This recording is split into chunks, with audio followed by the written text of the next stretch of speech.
Vamos a comenzar como les comentaba con la presentación y vamos a comenzar con un relato que me compartió una de mis alumnas, que es muy joven, se llama ella Dalia. Y bueno, su abuelo es originario del estado de Puebla, cerca de la ciudad. Ahorita no recuerdo el pueblo que me había comentado, porque bueno, en el relato no viene, pero es un relato muy bonito que voy a leer porque, bueno, si escuchamos, Dalia me dio el audio, pero no se escucha casi, y bueno, con el internet que está medio fallón, entonces mejor lo voy a leer yo. A esta historia la intitulé La chica devorada por los diablillos y bueno, pongan atención todos porque esto les puede pasar si es que no saben hacer qué hacer. Y dice, La chica devorada por los diablillos. Esta historia me la contó mi abuelo. Me dice que se contaba mucho en su pueblo. Esta historia se trata de dos personas con bastante dinero que eran pareja, pues al poco tiempo tuvieron un bebé, una hija. Pues pasaron los años y esta se hizo toda una mujer, pues obviamente en esos tiempos era necesario casarse con alguien de su mismo nivel. Entonces encontraron al hombre con el que se iba a casar, pero los papás de la chica, antes de casarla, advirtieron al joven que él tenía que contratar servidumbre, ya que su hija no sabía hacer nada ni agarrar bien la escoba o tan siquiera lavar un traste. Ella no sabía hacer nada, ya que su familia era de dinero y en su familia no tenía ninguna responsabilidad de hacer sus cosas, nada sabía hacer. Así que el joven aceptó y le puso servicio. Así que un día por la mañana el hombre se fue a trabajar y la mujer se quedó con su servidumbre y una de sus criadas. Salió con ella al mercado. Fueron al mercado y en eso llegaron unos pequeños diablillos volando, chiquitos diablillos, pero eran muchos volando. Y se llevaron a la mujer, la tomaron por su ropa y se la llevaron en el aire hacia el monte. Algunas personas dijeron que eso era obra de Dios, pero no, ya que eran unos diablillos. Así que la buscaron por todos lados y no la encontraban. Hasta que una vez un cuervo la fue a buscar, un cuervo cualquiera. Bueno, la encontró por casualidad y la chica le pidió ayuda, pues la chica estaba cerca de un pozo sacando agua. La chica le pidió ayuda al cuervo, se acercó y le dijo, sí te voy a ayudar. Entonces, la chica le mandó decir que estaba cerca de unas piedras donde ella iba a pasar y que iba a ver qué es lo que le hacían. Entonces el cuervo fue, pasó y la esperó. En eso la chica llegó a atender a todos los pequeños diablillos con alas. Eran unas cosas pequeñas, pero la maltrataban y le pegaban. La chica estaba obligada a ser su esclava. Entonces lo más sorprendente era que ella les lavaba y les hacía de comer. Bueno, ella era la misma comida, porque cuando era la hora de comer, todos los diablillos se acercaban para eso y se la comían, le cortaban los brazos, los pies y todo se lo comían. Pero al rato los diablillos estaban llenos y satisfechos, como cualquier ser tiene que ir al baño. Y para esto igual, y la desechaban a ella y su maldición era que volvía a reconstruirse la chica, volvía a ver a su versión original.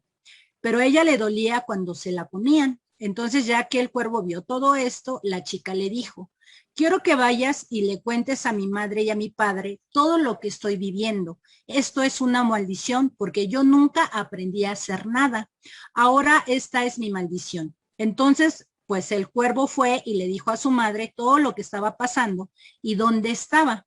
Pues ya le contó. La fueron a buscar, pero nunca la encontraron y decía mi abuelo que ese era el castigo de las mujeres que no sabían hacer nada.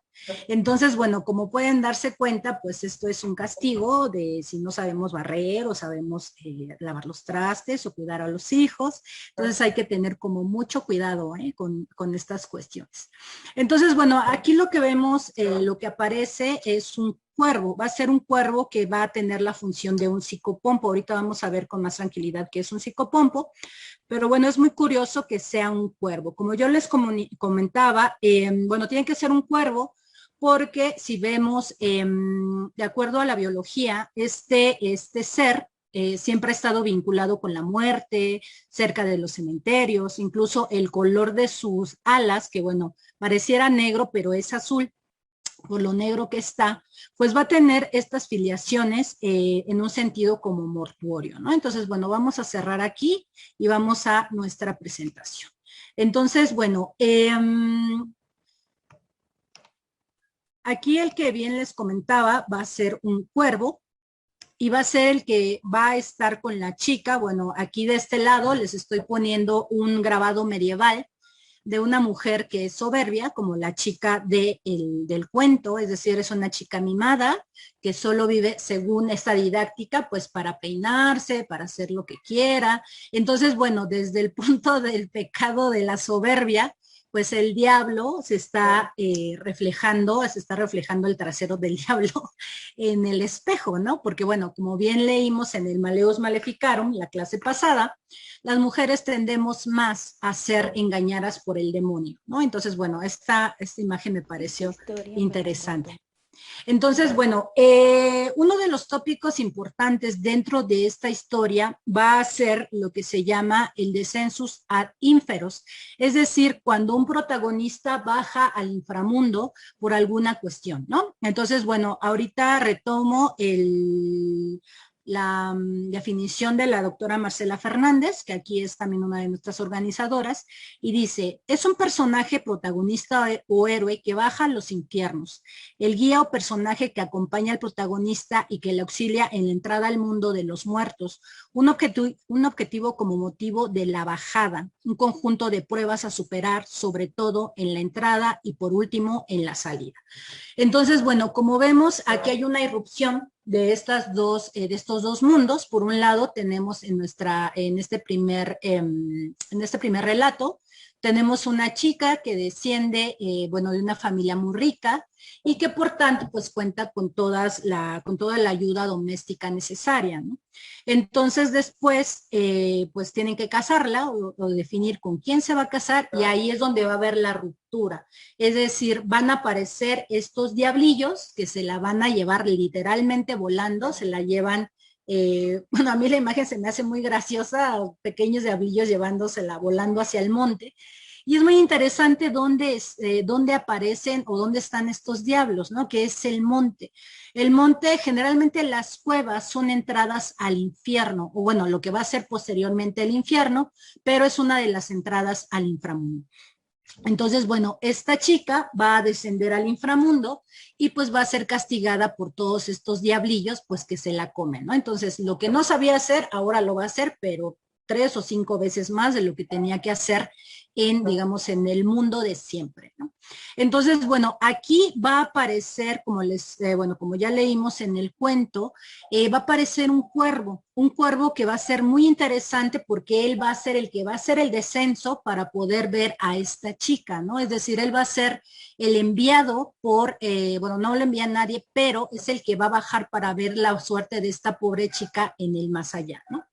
Entonces, bueno, aquí yo les puse 3 funciones que van a tener tanto el cuervo como el burro. Ahorita vamos a ver el otro relato donde aparece un borrico.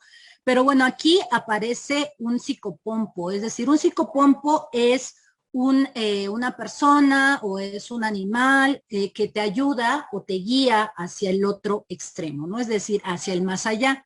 Por ejemplo, como en la Divina Comedia, como en innumerables relatos, tanto occidentales como orientales, que te va guiando, ¿no?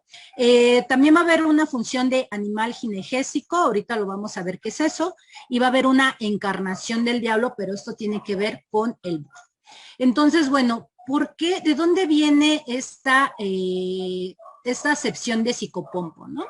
Viene del griego, que quiere decir psicocompos, que está compuesta por los términos psique, alma o espíritu, y pompos, el que guía o conduce.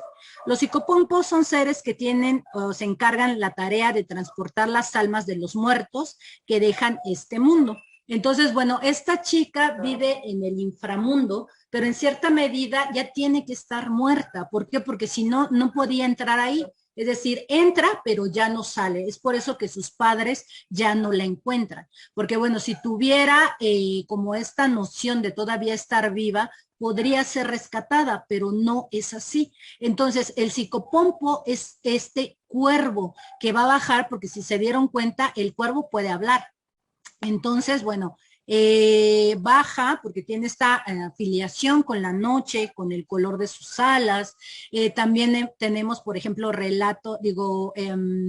ciertas consejas, ¿no? Que dicen, cría cuervos y te sacarán los ojos, ¿no? Porque, bueno, hay el comportamiento de algunas de estas aves, pues es de rapiña, ¿no? Entonces, bueno, volvemos a ver cómo se concatena otra vez el comportamiento de estas aves con sus posibles significados simbólicos, ¿no? Del lado derecho pueden ver una caricatura que me pareció graciosa ponérselas. Es una adaptación que hacen los Simpson de este hermoso y fantástico poema de Edgar Allan Poe que se llama El Cuervo. Y bueno, aquí Bart Simpson está haciendo el cuervo, ¿no? Entonces, bueno, vamos a rascar un poquito y rasguñar para ver qué es lo que nos podría representar el cuervo en este primer relato. Según Dolores Romero en su artículo El trasfondo ocultista del cuervo, desde su simbolismo poético a los topoimodernistas, con respecto a este avechucho nos dice: la doctrina simbólica tradicional dota al negro de un significado infernal, diabólico, de mal agüero. Negro es el color de las tinieblas y por ende de la muerte. El cuervo, pájaro negro por excelencia, se ha convertido en la representación plástica y poética de la necesidad innata del ser humano por explicar qué hay más allá de la muerte. Entonces, bueno, en este artículo, Dolores Romero pues nos acredita esto que les estoy comentando, ¿no? Es decir, vemos, pues por ejemplo, en este poema de Edgar Allan Poe, cómo va a ser una de las posibles interpretaciones, pues va a ser la encarnación de la culpa, ¿no? Que siempre va a estar como esta visión del cuervo que siempre va a estar picando el corazón de este hombre. Entonces, en este caso, vamos a ver que se mueve un poco no va a ser, en el relato no va a ser negativo, sino va a ser el que va a poder penetrar porque es parte de este mundo de Selene, es de este mundo oscuro donde todo puede cambiar y donde todo son apariencias, ¿no? Porque no se nos dice a qué hora entra el cuervo a la cueva, o sea, solo se dice que pasa, se va a posar en unas piedras donde pasa la chica, pero no sabemos si es de noche o es de día. Entonces, bueno, podemos presumir tal vez que es en la noche. Entonces, bueno, esto podría, digamos, como checar pues más este simbolismo del cuerpo, ¿no? Entonces, bueno, ¿qué es lo que nos está diciendo el cuento o qué es lo que nos podría estar sugiriendo este cuento como moraleja? ¿A ustedes qué se les ocurre? Bueno, evidentemente es pues que uno no haga el quehacer, pero ¿qué nos podría estar sugiriendo este cuento de esta chica? ¿Cuál podría ser la posible enseñanza que nos dejaría este cuento si lo escucháramos, por ejemplo, en una noche en que estuviéramos cenando y nos lo platicaran o se lo contaran a una chica casadera? ¿Qué podría decirnos este cuento? Pues es un cuento educativo porque en realidad es una amonestación a los padres, porque perdieron a la hija por haberla tenido siempre entre algodones y no haberle enseñado a hacer absolutamente ninguna actividad física, ¿no? Bueno, qué hacer. Entonces yo creo que, bueno, sí, pierden a la hija, pero ya la habían perdido desde antes. Yo creo que eso sería como una lección a los padres demasiado consentidores, me parece. Exacto. ¿Alguien más que tenga alguna otra sugerencia sobre lo que nos puede dejar este cuento? ¿Nadie más? Bueno. Bueno, como nos comenta la doctora Lourdes, bien podría ser una amonestación a los padres por, pues, consentir demasiado a esta chica, ¿no? Pero también podríamos ver que es podría estarnos hablando del pecado de la pereza, porque si bien es cierto, y bueno, se los digo porque mi abuela también estaba en este caso, pero en su caso no se la comieron los diablos. Mi abuela, bueno, mi bisabuelo llegó, bueno, fue una persona muy humilde, pero a base de trabajo llegó a tener pues como un horno de pan, llegó a tener, era talabartero y llegó a ser, pues bueno, a tener una casa muy grande y pues bueno, mi tía abuela y mi abuela pues eran como esta chica, es decir, no sabían hacer nada, o sea, tenían una nana a su cargo, siempre les daban las cosas y esto lo contaba muy sucintamente mi abuela, que cuando se casó con el que iba a ser su marido, bueno, la casaron, cuando llegó a la casa y su suegra le dijo que echara tortillas, pues evidentemente ella no sabía, ¿no? Porque pues nunca había echado tortillas, ella siempre vio cómo se hacían, pero nunca lo hizo. Entonces, bueno, su suegra, si era una persona, digamos que muy chapada a la antigua, y tenía que hacerlas. Entonces, mi abuela me contaba que ella, su suegra, le echaba leña verde para que prendiera el comal. Si se dan cuenta, la leña verde es leña joven, entonces cuando empieza a prender, de hecho a veces no prende, saca mucho humo. Entonces esto le causaba a mi abuela pues que llorara, ¿no?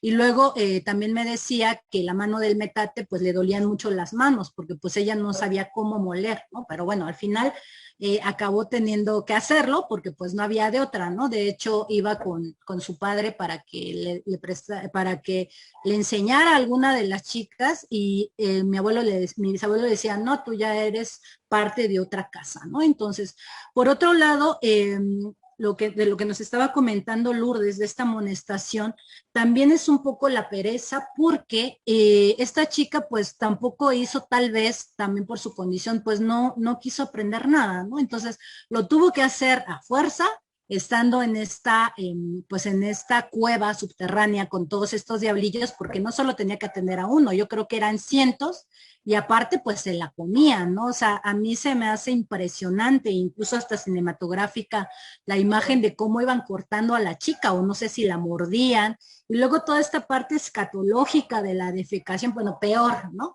Y luego era interminable porque pasaba y otra vez, pasaba y otra vez. Entonces, bueno, Proverbios en el 2 de 24 nos dice, la mano de los diligentes señorea, mas la negligencia será tributaria, ¿no? Entonces, aquí pues nos reafirma un poco esto que les estoy comentando. Si uno hace las cosas, pues vas a tener beneficios, pero si no, pues vas a tener que pagar, ¿no? Pues como paga esta chica al no saber hacer nada. Entonces, bueno, también creo que nos está enseñando que tenemos que aprender a valernos por nosotros mismos. Es decir, a pesar de que tenemos a lo mejor como pues a lo mejor estas ventajas, pues tal vez también es un consejo muy recurrente, o yo lo he escuchado entre varias amigas y amigos, que pues a lo mejor no lo hagas por los demás, ¿no? Sino lo hagas por ti, porque bueno, si uno ni siquiera sabe hacer un huevo y se te quema el agua, que eso a mí me pasaba y ya varias quemadas ya me han, digamos, educado para hacerlo. Entonces, bueno, ya puedo hacer chile relleno sin quemarme, pero bueno, por lo menos no seré devorada por los diablillos como esta pobre chica. Entonces, bueno, ahora vamos a ver otro relato. Aquí va a aparecer un borrico. Este es un animal muy socorrido a lo largo y ancho de toda la historia. Y también va a ser un viaje al ínferos, nada más que este se llama El Flojo. Este me lo contó mi primo, que se llama Víctor Hugo, y él tiene ahorita 23 años, pero bueno, vamos a leerlo porque bueno, también la grabación se oye muy bajita, entonces bueno, prefiero leerlo. Yo lo intitulé El Flojo. Cuenta la historia de un pueblo de San Juan de la Vía, Oaxaca, que era un señor que era rico, pues tenía un buen de trabajo, era panadero y tenía buena fortuna, digámoslo así. Un día tenía un trabajador que le apodaban el flojo, un trabajador que llegaba a la hora que él quería, hacía lo que él quería, pero el señor siempre lo mantenía ahí. Hasta que un día el señor tenía dinero del diablo, de Satanás. Un día el señor se hartó de él, ya que llegaba a la hora que él quería. Entonces se contactó con Satanás y le dijo que tenía una persona para entregárselo, porque aquí las leyendas cuentan que si hay alguien que no te gusta, se lo entregas a Satanás. y así pagas las deudas. No sé cómo se maneje eso. Entonces Satanás le dijo que estaba bien, que se lo mandara. Entonces Eflojo, porque así se llama la historia, Eflojo, llegó a trabajar como siempre tarde, crudo, porque siempre tomaba, y llegó a trabajar y el patrón le dijo que no había problema, que trabajara ese día, pero que al siguiente día llegara bien cambiado y con ropa, porque al siguiente día lo iba a mandar a otro lugar. Entonces al otro día el flojo se fue contento que lo iban a mandar a otro lado. Y de ahí encontró a su amigo, pero a su amigo ya sabía que lo que tramaba su patrón. Entonces su amigo le aconsejó y le dijo ese día entre copas que ya iba a ir, que se iba a ir para el infierno, que iba a trabajar día y noche como cuentan las leyendas. Dicen que si tú te vas al infierno, vas a estar trabajando 24 horas en el lago de lumbre. Entonces le dijo que él se fuera preparando. Según su creencia de él, porque como es católico, que se fuera con el padre para que le bendijera, que le diera agua bendita, su escapulario y su rosario. Y así lo hizo el flojo. Y fue con el padre y le dijo que lo bautizara, que le diera su escapulario, que le diera una botella de agua bendita. Y el señor, su amigo, le dijo que cuando llegara a su destino, vaciara la botella de agua bendita. Viera lo que viera, regara el agua bendita. Entonces, al día siguiente, el flojo llegó con su patrón y estaba listo. Su patrón no sabía nada y agarró y le dio 2 burros. Le dijo al flojo que él no preguntara nombres, que no preguntaba a dónde iba, que solo se subiera al burro. Entonces el señor se subió a los burros y empezaron a caminar sin parar y el señor se sorprendió porque pasó como a las 2 de la tarde. Los burros empezaron a caminar 2, 3, 4 de la tarde y el señor se sorprendió porque los burros caminaban en el puro cerro. Y se sorprendió hasta que los burros se pararon en medio del cerro y empezaron así como a rascar. Rascaban a la tierra y las puertas se abrieron, como que se abrió la tierra. Y dice que vio a unos judíos como los que castigaron a Jesucristo son las creencias que tenemos, ¿no? Y vio eso y le dijo que él venía de tal señor y que ya le dio el nombre de su patrón y que venía de tal parte y que venía a ver a su jefe, pues. Y uno entró y preguntó y le dijo que estaba bien y que podía pasar.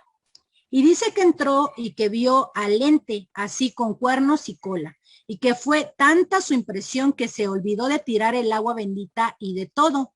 Pero en el camino para verlo dice que vio gente que estaba llorando, trabajando, lamentándose, gente encuerada, como se describe, es el infierno.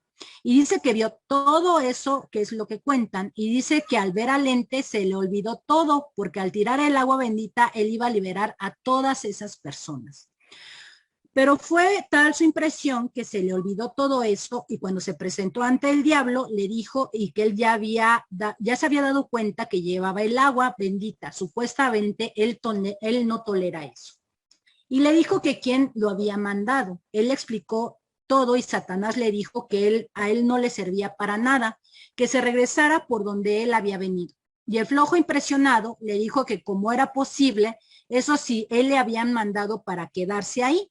Entonces Satanás le dijo que no se preocupara, que él mañana hablaba con su patrón y que solucionaba todo. Entonces el flojo se regresó, agarró sus burros y se regresó al pueblo. Al llegar el patrón, impresionado, le dijo que qué había pasado, pero él le dijo que no servía para eso y que él no iba a estar allá. Entonces el patrón le dijo, está bien, vete a descansar, yo mañana te llamo y te veo cómo estás. Bueno, pues de ahí ya no se supo qué pasó ni cómo estuvieron las cosas, pero en ese lapso el patrón falleció de una muerte repentina, extraña. No sé cómo se podía decir, falleció el señor. Entonces, bueno, aquí luego cuenta la historia que le pasa a su familia, pero bueno, eso ahorita no es como de nuestra, no tiene que ver con el relato y con este psicopompo que va a ser el diablo, va a ser el burro. Entonces, bueno, si nos damos cuenta, aquí también aparece la pereza, ¿no? ¿Por qué? Porque es un señor que supuestamente pues es un trabajador, pero hace lo que su santa voluntad quiere, llega tarde, no hace lo que le dice su patrón, pero su patrón tiene algo muy particular, tiene un pacto con el diablo. Recordemos que hay pactos, bueno, a lo largo y ancho de toda la literatura, pero para poder llevar a cabo este pacto se tiene que firmar un contrato y se tienen que entregar almas para poder ir pagando pues todo lo que te va a dar pues Luzbel, ¿no? Entonces, pero hay condiciones. Tú puedes tener el dinero, es lo que un poquito hablábamos de los tesoros la clase pasada. Vas a poder tener el dinero, pero no vas a poder gozar de él. Los que están a tu alrededor sí, pero tú siempre vas a vivir o con la angustia de que te lo van a robar o no vas a poder comprarte cosas para ti. Es decir, vas a tener una vida muy mala. Aunque tengas el dinero y puedas comprarte muchas cosas, no puedes disfrutarla. Entonces, en este caso, el patrón del flojo va a ser lo mismo. Va a ser un señor que va a tener dinero, pero va a tener que entregar almas para poder ir pagando su deuda por todo este dinero, por todos estos gustos que se da a través de este pacto, ¿no? Entonces, en ese sentido, pues bueno, ¿qué es lo que dice? Pues voy a entregar a este tipo, ¿no? Porque pues ni trabaja, ni me ayuda para nada, entonces yo lo voy a entregar. Pero entonces aquí viene como pues viene como una charla que va a ser muy importante de Flojo con uno de sus amigos. Entonces, bueno, están entre copas y Flojo le platica a uno de sus amigos a dónde va y su amigo pues se percata de lo que va a pasar. Entonces le dice que vaya a ver al padre, que le dé una botella de agua bendita, que le dé un escapulario y que lo bauticen, porque bueno, no está bautizado.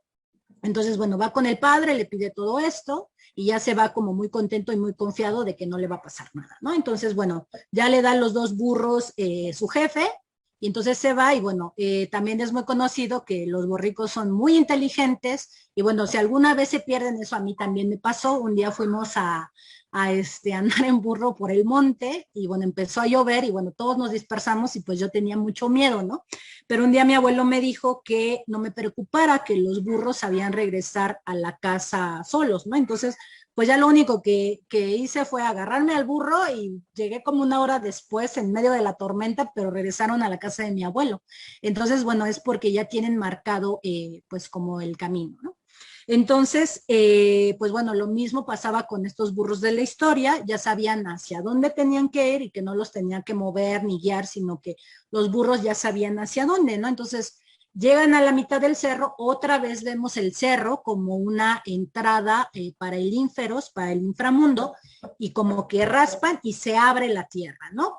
Entonces, bueno, aquí ya empezamos a ver otros tópicos. Por ejemplo, vemos reminiscencias de la Biblia, es decir, vemos aquí cómo se toma esta parte, les comentaba la clase pasada del objeto fóbico, aparecen personas que son de la comunidad judía y que, pues bueno, están castigados, ¿no? Porque crucificaron a Jesús, etcétera.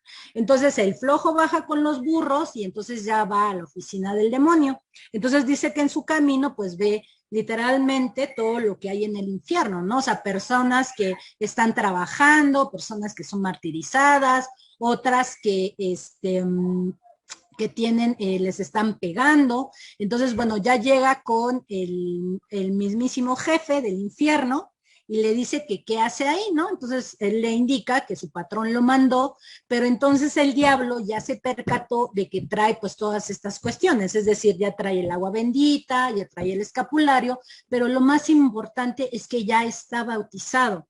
Entonces, tal es la impresión que tiene el flojo que se olvida de regar el agua bendita y bueno, de nada le sirve su escapulario. Pero aquí pasa algo muy curioso. De todos modos se salva. ¿Por qué? Porque ya está en la verdadera fe, ¿no? Es decir, ya es cristiano.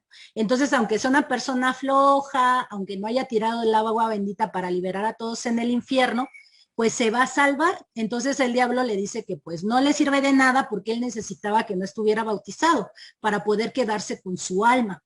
Entonces, bueno, le dice que se vaya y le dice que no, que él se va a quedar ahí porque le dijo su jefe que ahí se quedara y pues bueno, lo regresa, ¿no? Entonces, cuando llega con el jefe sorprendido le dice que qué hace ahí y le dice, bueno, pues es que me regresaron porque pues bueno, no supieron que fuera yo apto para el trabajo, ¿no? Porque lo que iba a hacer era que se iba a quedar ahí por toda la eternidad por su pegado de la pereza iba a estar trabajando todo el santo, bueno, por toda la eternidad en el infierno, ¿no? Entonces, bueno, le dice el patrón, bueno, pues ya pues bueno, ya quédate aquí, pues yo veo mañana qué pasa, ¿no? Pero aquí el demonio no se va a quedar sin cumplir el pacto, ¿no? Porque el pacto nunca se rompe. Entonces, lo que hace es llevarse al señor que hizo el pacto en primera instancia, porque no cumplió con lo que le había prometido, que era entregarle almas para que pues el infierno se hiciera más grande, ¿no? Entonces, aquí vemos cómo incluso si eres flojo, pero si cumples con el bautismo y con todos estos sacramentos, pues te va a, pues te va a proteger, ¿no? Esto también lo vemos, por ejemplo, bueno, Marcela, bueno, aquí necesito un poco de tu ayuda. Creo que es en Gonzalo de Berceo, ¿no? Donde aparece y le rezaba un Ave María.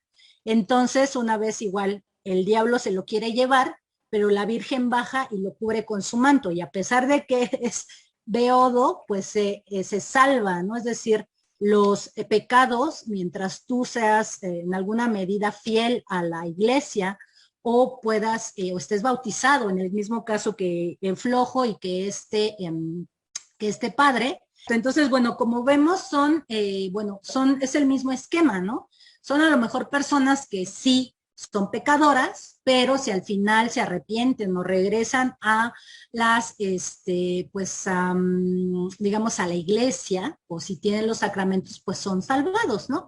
Aunque bueno, este hombre pues ya no fue a liberar a las almas de todo el infierno, y bien como bien nos dice Adriana, también hace resonancia a muchos mitos, ¿no? Al mito de Sísifo, bueno, pero eso, al mito de Prometeo. Entonces, bueno, estas historias se van a seguir contando a lo largo de toda el quehacer humano, ¿no? Entonces, bueno, ahora vamos a ver por qué va a ser un psicopompo, un burro en particular, ¿no? Entonces, bueno, voy a cerrar aquí, voy a continuar con la presentación. Y vamos a tratar de ver porque aparece un burro, ¿no? Entonces, bueno, aquí la imagen que están viendo es la imagen de un onagro, que es un burro, pero es un burro salvaje. Entonces, también este simbolismo es ambivalente, porque a veces es positivo y está pegado a la religión católica, cristiana, y otras va a representar al demonio, ¿no? Entonces, bueno, vamos a ver. Pues bueno, evidentemente, creo que no tengo que hacer alusiones más allá a las actividades sexuales, tanto de los caballos como de los burros. Entonces, bueno, pues bueno, tienen demasiada actividad sexual y tienen un miembro viril muy prominente. Entonces, bueno, esto llevó a expresar a la Celestina, por ejemplo, dirigiéndose a Pármeno y a Areusa, diciéndoles pues que gocen de la vida, ¿no? Que tengan pues que tengan accesos carnales. Como le dice, este es el deleite, que lo demás mejor lo hacen los asnos en el prado, ¿no? Entonces, creo que es muy gráfica la visión de lo que nos está diciendo la alcahueta, de que pues bueno, así también lo hacen los asnos, ¿no? Entonces, bueno, Campo Tejedor nos dice, la sexualidad del burro es de lo nuevo un caso paradigmático. A lo largo de toda la historia, los asnos más valorados económicamente han sido los garañones, es decir, los asnos grandes destinados a cubrir a las burras y especialmente a las yeguas, ¿no? Recordemos de que la mezcla entre, de la cópula de un burro y de una yegua, pues nace una mula. Entonces, biológicamente creo que no están preparadas para concebir. Y esta también a la mula se ha hecho mucha alusión a ser un animal que tiene que ver mucho con el infierno, con la encarnación de este ente, por esta cuestión, ¿no? O sea, porque viene de dos mundos que no tendrían que estar juntos. Y pues bueno, de ahí podría, es muy evidente la afiliación con tintes sexuales que tiene el burro, como podría ser, por ejemplo, el gallo, que vimos la clase pasada, en este caso de Manuela del Castillo, que ella se convertía en un gallo, pero era un gallo de esos grandotes y a veces la seguía un gallo, que también así se le llamaba a los amantes en la Nueva España, ¿no? Es como lo que les comentaba también de la Celestina, que la abuela de Calisto decían que había tenido que ver con un mono, que esto también podría ser una manera peyorativa de llamar a una persona de ascendencia africana, como se les llamaba, o sea, como que su estirpe estaba manchada, ¿no? Porque no creo que haya sido zoofilia, pero bueno, quién sabe. Entonces, bueno, vemos como aquí el burro, pues es como muy apreciado por estas cuestiones de que pues es muy sexualmente activo, que bueno, sabemos que otro de, bueno, eso también lo dirán los compañeros biólogos, porque estuve platicando con uno ayer, y me dijo que el orgasmo más largo que tienen las especies es la del cerdo, porque dura creo que hasta 1 hora. Entonces, bueno, pues el burro no sé cuánto dura, pero bueno, es por eso que pues aparece con filiaciones sexuales en este caso. Bueno, esto solo es un pequeño esbozo, ¿no? ¿Y por qué aparece con la naturaleza demoníaca? Entonces, bueno, ha tenido filiaciones con, pues ya vimos, con la lujuria, también con la ignorancia, también con la pereza, y bueno, vemos que pues son ambivalentes, porque bueno, los burros pues son los que luego cargan más, ¿no? Son compañeros muy, muy fieles, o sea, mi abuelo tiene burros y pues bueno, siempre están cargando los pobres y son animales muy, muy nobles, ¿no? Entonces, bueno, el fisiólogo nos dice, el burro salvaje tiene la naturaleza demoníaca, es decir, el onagro, y el bestiario de Philippe de Taun, que fue un monje y poeta anglo-normando que escribió este bestiario en 1190, es decir, en el siglo XII, nos dice, el onagro o burro salvaje, bueno, eso de burro salvaje le puse yo, representa en esta vida el demonio, y por marzo entendemos todos los tiempos disponibles, pues en esa estación Dios lo hizo todo, como es evidente. Y los adivinos leyendo el Génesis encuentran lo siguiente: Dios llamó día a la luz y a la noche a las tinieblas. Por el día entendemos a las buenas gentes, como es lógico que irán a la luz y reinarán con Dios. Y por la noche entendamos a los que irán con Nerón, es decir, con Satanás.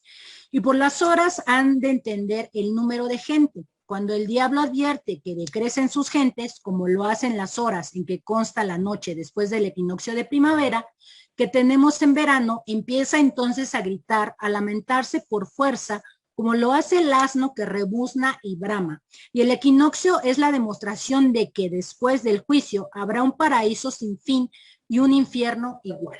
Entonces, bueno, aquí vemos toda una exégesis de cómo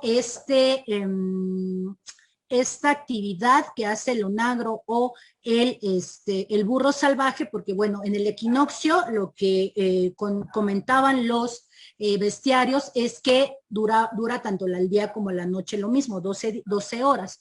Entonces el onagro empieza a rebuznar, pero son los mismos, son pares todos los rebuznos que dan. Entonces, bueno, aquí vemos toda una explicación pues de la Biblia, ¿no? Es decir, qué va a representar el negro, qué va a representar la primavera, qué va a representar las horas. Entonces, bueno, es toda una exégesis con tintes cristianos, ¿no? Es decir, cómo el negro va a ser el diablo que va a empezar a gritar porque todas las almas se van, ¿no? Es decir, las almas vuelen con Cristo y entonces pues su reino pues se queda sin clientes, ¿no? Entonces, bueno, podemos volver a ver cómo el burro aquí tiene filaciones con pues con el demonio. E incluso en las aquelarres vamos a ver que bueno, por ejemplo, en las pinturas de Goya, en su periodo negro, vamos a ver que hay en la reunión de las brujas, en los aquelarres, bien aparece el diablo con tintes de macho cabrío, pero también aparece con, pues como una encarnación con el burro parado, ¿no? Entonces tenían que hacer lo mismo, besarle el ano, pero pues bueno, la cópula decían que era muy dolorosa, porque bueno, no tenían que disfrutar, pero bueno, volvemos a ver los tintes sexuales de este animal, ¿no? Y bueno, ya Gregorio Magno nos decía, el diablo es llamado jumento, dragón y ave, porque tiende al hombre en 3 vicios, la lujuria, la malicia y la soberbia.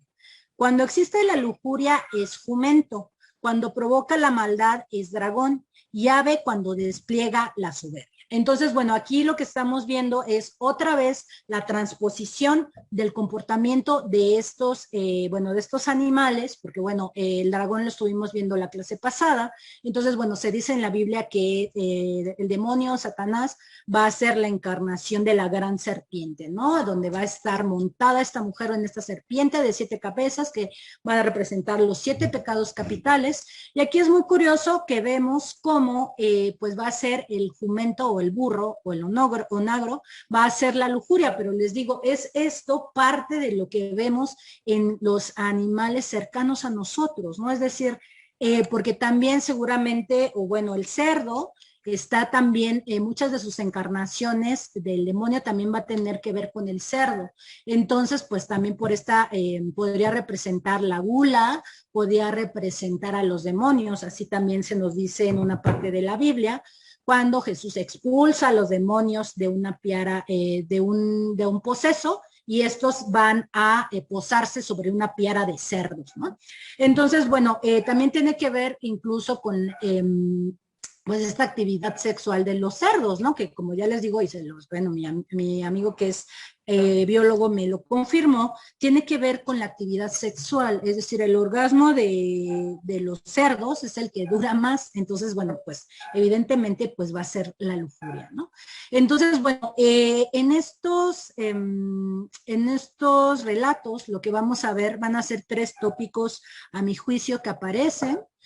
Primero va a ser el pacto con el diablo, que es el que vemos en el flojo, con este patrón que va a tener, que a través de la riqueza va a tener que entregar almas para que se haga pues más grande el infierno. Después, y bueno, al final va a pagar el patrón. Después vamos a ver como a estos pecadores que a pesar de que no llevan a pie juntillas todo lo que nos está indicando la Biblia, pues van a ser pues van a ser salvados, ya sea por la Virgen, por Dios, por quien sea, pero bueno, porque el flojo estaba bautizado y este fraile borracho, pues siempre le rezaba a la Virgen María, ¿no? O sea, no importa que seas pecador, si te arrepientes, si te acercas a la iglesia, puedes salvarte, ¿no? Es el arrepentimiento lo que nos están pregonando en estas 2 historias. Y entonces es por eso que tanto el fraile como el flojo regresa sano. ¿Por qué? Porque se regresa a la iglesia, pero pues bueno, es porque tienen, aunque sea un pequeño dejo, ¿no? De que están con ella. Entonces, bueno, por eso creo yo que, y bueno, de hecho hay un libro que es de Tejedor, que incluso se los voy a colgar. Él hace un estudio muy concienzudo desde la época clásica hasta el siglo pasado de la figura del burro. Se llama Burrolandia o algo así se llama el libro, pero bueno, solo es un libro de 500 páginas sobre la visión del borrico en la literatura universal, ¿no? Todos recordamos pues la transformación de Apuleyo, ¿no? También en el asno de oro. Entonces, bueno, siempre vamos a tener como estas resonancias, incluso hasta en este momento. Después vamos a pasar, bueno, no sé si hasta ahora tengan alguna duda, sugerencia. Bueno, tendríamos como 3 funciones. La primera sería como psicopompo, tanto del cuervo como del burro, porque bueno, van a ser animales que guíen a personas o que bajen a los infiernos para poder, es decir, van a poder traspasar estas líneas del otro mundo. Después vamos a tener encarnaciones con el diablo, que sería pues en este caso también el burro, porque pues bueno, significa pues significa la lujuria, y en el caso, pues bueno, también la sexualidad o también la pereza.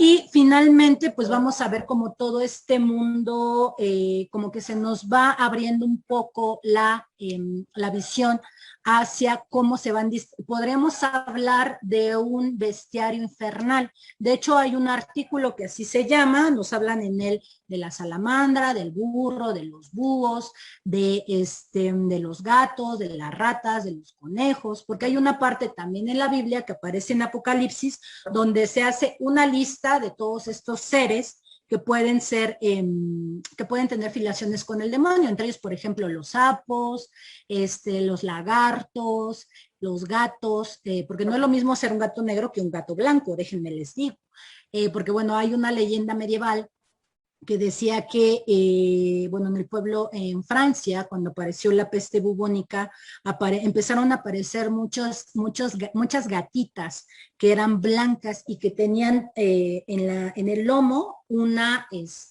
tenían una cruz, no tatuada, sino como en su pelaje.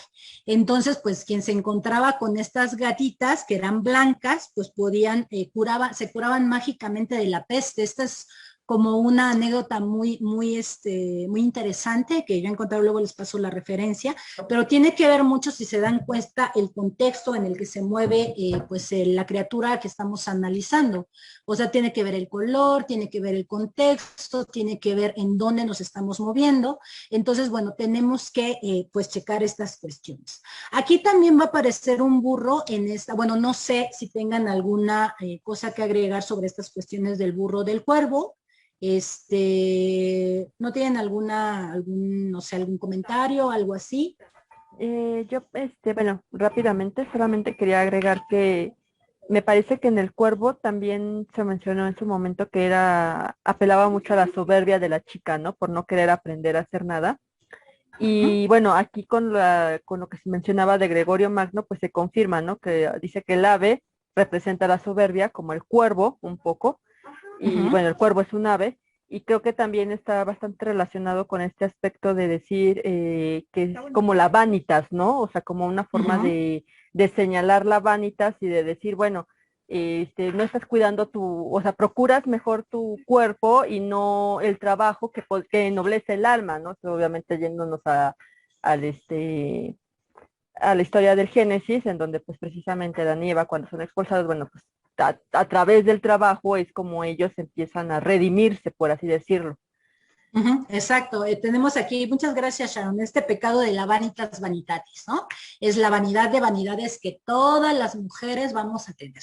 Bueno, ese según desde el punto de vista, les vuelvo a repetir, una sociedad patriarcal, donde, bueno, solo estamos, pues, o sea, no solo nos estamos arreglando, ¿no? O sea, volvemos a esta imagen que les puse al principio de pues de esta mujer que se está mirando al espejo, pero es el pecado de la vanitas vanitatis, como nos dice Sharon, ¿no?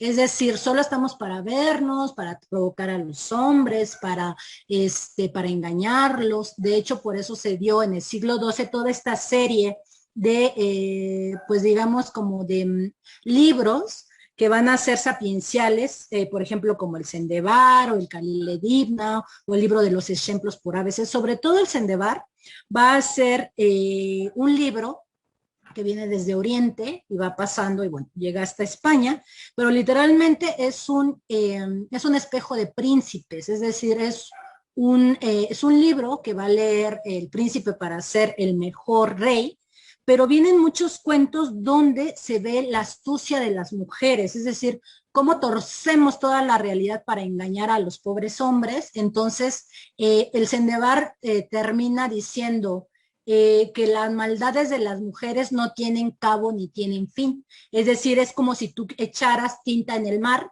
así es la maldad de las mujeres. Entonces, los pobrecitos hombres lo que hacían era leer este libro para poder saber qué maldades podemos hacerles y que no caigan, ¿no? Pero bueno, vemos todos estos tópicos de la vanitas, de la soberbia, de cómo podemos cambiar la realidad, porque bueno, el poder de dar vida, eso también es como muy fuerte, ¿no? Entonces, bueno, lo vemos con todas estas brujas bueno, todas estas mujeres importantes que son entes activos, ¿no? Por ejemplo, Circe, Morgana, incluso con Manuela del Castillo, que no era una mujer, que era un ente pasivo, ¿no? Es decir, ella hacía y deshacía en su casa, tenía los amantes que quería, su marido nunca estaba, ella se hacía cargo de su hacienda,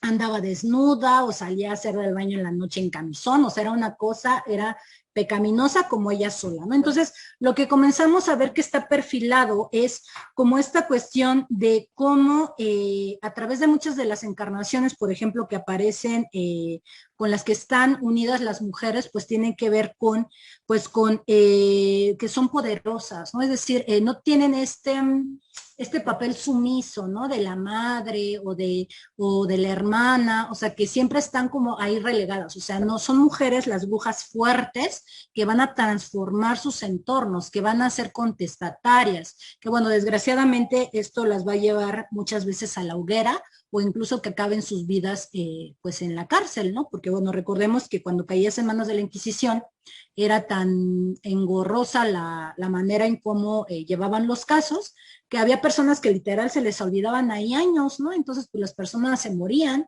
porque, y pues casualmente la mayoría de mujeres, bueno, las que asistían a los aquelarres, pues eran mujeres, ¿no?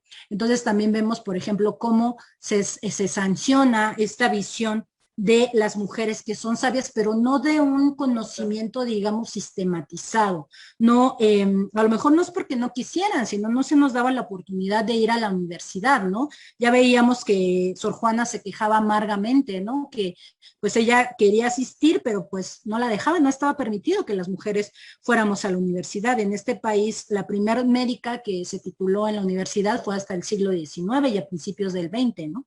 Entonces, bueno, siempre ha habido como todas estas pues filiaciones, que bueno, también podemos verla pues en ciertos animales que pues van a aparecer y que bueno, al final les estaba hablando yo del Sendebar, que pues leían los hombres para pues para aprender todas las malas artes femeninas y así pues poder defenderse, ¿no? Entonces, bueno, ahora vamos a ver pues este relato que nos cuenta don Isaías Manuel Martínez, que en ese tiempo, hace 2 años, tenía 90 años, todavía vive, pero él es de estos dos, el primer relato que les leí es de la parte de Puebla, el segundo es de Santo Domingo Tomaltepec, de Valles Centrales de Oaxaca, y este es otro pueblo también de Valles Centrales, es donde está el famoso árbol del Tule, pero es el pueblo que está al lado de Santo Domingo, ¿no? También tenemos población eminentemente zapoteca, pero desgraciadamente aquí ya está como muy erosionada la lengua, ya casi nadie habla zapoteco con la variante del Dirsa. Entonces, bueno, esta grabación se la voy a dejar toda porque es muy interesante la historia que nos cuenta don Isaías, dura como creo que 7 minutos, pero bueno, vamos a escucharla completa para que vean cómo es él lo que llamamos en literatura oral un coautor privilegiado porque es muy luminosa su memoria, ¿no? Y es algo, él es un contador o bueno, un coautor que le llamamos aédico. Es decir, los relatos aédicos ya son más raros cada vez en el mundo moderno, porque la clasificación son personas que cuentan historias que les pasaron a ellos, es decir, es de primera mano, ¿no?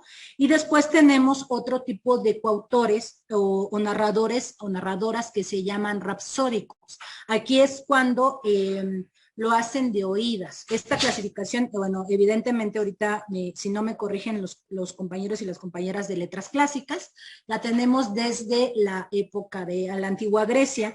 Entonces, los relatos rapsódicos van a ser aquellos que se cuenten de oídas, es decir, no es que te haya pasado a ti, sino le pasó al hijo del compadre hace 100 años o hace 50.